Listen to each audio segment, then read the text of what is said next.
Scottish football is an absolute chaos, and you need to see this. Celtic hit with double injury disaster, chasing a Danish goal machine while Frankfurt close in. Gerrard goes full madness in a boozy rant about Rangers, and Hearts could land a surprise boss with Bundesliga ties. Love the fitba? You're in the right place, mate. Hit that wee subscribe button, join the crew, and listen, once we hit 1,000 subs, somebody's bagging a brand new SPFL shirt. Could be you, Ken? It is never a smooth ride at Parkhead, is it? Just as the finishing line comes into view, Brendan Rodgers finds himself juggling more injury woes than a physio with a day pass to A&E. The big bombshell? Hoda is out.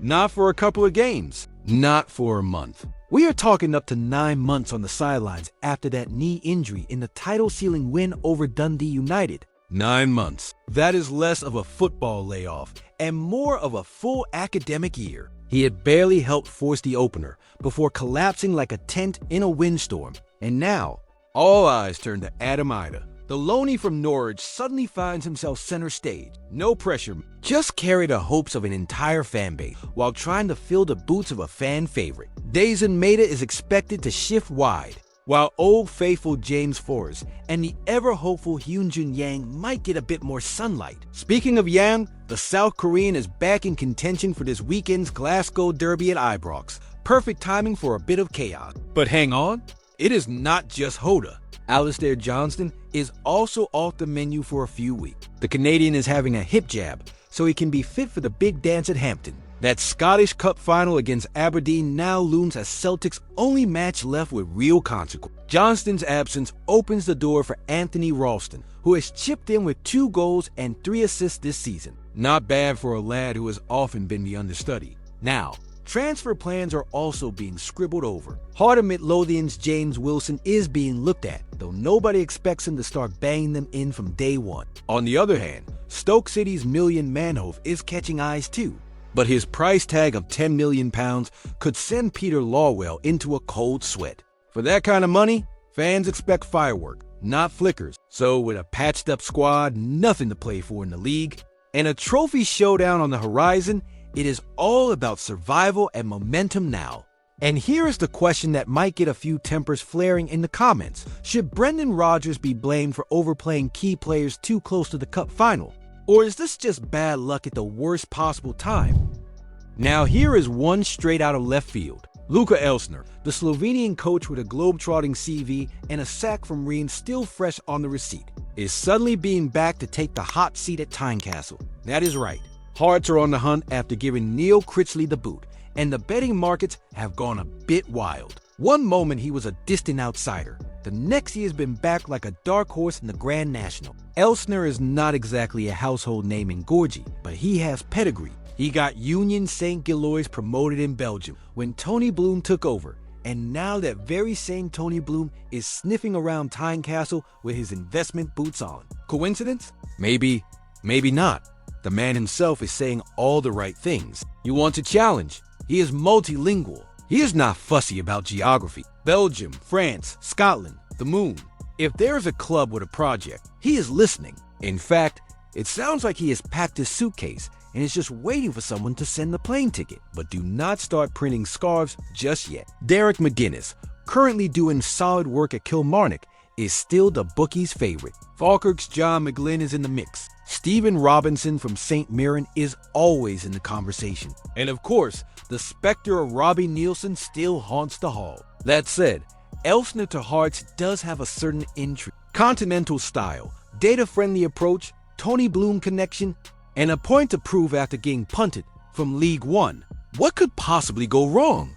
Would bringing in Luka Elsner show ambition from Hearts? Or is it just another foreign gamble doomed to fall flat like so many others before him in the Scottish Premiership? Well, if Steven Gerrard was trying to keep a low profile, he has done a spectacularly bad job of it. The former Rangers boss is back in the headlines, not for a tactical masterclass or a managerial unveiling, but for a boozy, X-rated love letter to his old club during a night on the town. And when a Celtic fan tries to rope him into a friendly video message, Gerrard lets loose with a few choice words. We fucking love Rangers. Say hello, David. Say hello, David. Fuck Debbie, I love Rangers. Alright. A cheeky jab and a very public reaffirmation of his Rangers loyalty, subtle as a brick through a window. Now, this is all kicking off at a very curious time. The 49ers Enterprise, the American group behind Leeds United, are inching closer to completing their takeover of Rangers. Big money, new faces, new vision. And what do new owners love? A statement signing. So here comes the chatter. Could Stevie G be in line for a return to Ibrox? Let us not forget, the man is still out of a job after leaving Al Ettifaq in January. His last couple of stints have been rocky at best. But Rangers fans still have that invincible 2021 season etched in their memory. He stopped Celtic's 10-in-a-row party cold. That alone gives him eternal bragging rights in the eyes of many on the blue side of Glasgow. But Gerrard also walked out mid-project for a Premier League gig, and the ending at Villa was far from glorious. That kind of baggage does not just disappear, especially when the club is trying to rebuild both its squad and its credibility. Now, back to those videos. In one, he is going off about mushrooms and love for Rangers. In the next, he is shouting "Up the Teddy Bears" while someone tries to bait him with a Celtic Liverpool anthem. It is funny, chaotic, and a little unhinged. But it is also exactly the kind of thing that gets fans fired up and splits opinion right down the middle. Should Rangers seriously consider bringing Gerrard back under new ownership? Or would that be nothing more than nostalgia-fueled madness from a club desperate to feel relevant again? Celtic are back in the transfer market, and they are not messing about.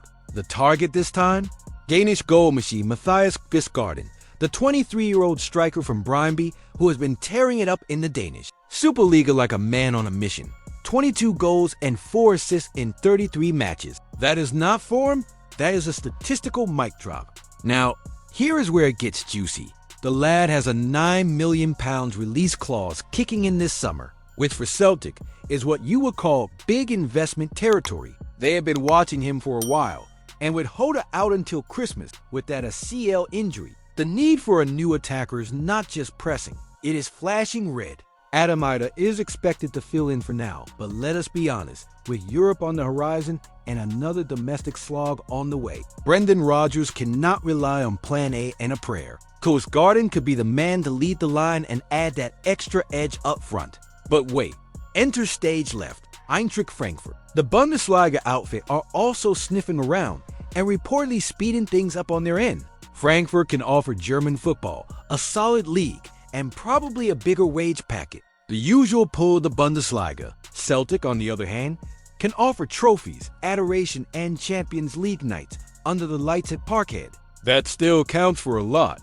It is shaping up to be a classic tug of war. Danish dynamo with bags of potential, two clubs with very different selling points, and a ticking clock as summer approaches. Would Kisgarden be mad to pick the Bundesliga over a starting spot at Celtic in Champions League football? Or is Scottish football just not competitive enough anymore to attract top young strikers? And don't forget, we're closing in on 1,000 subscribers.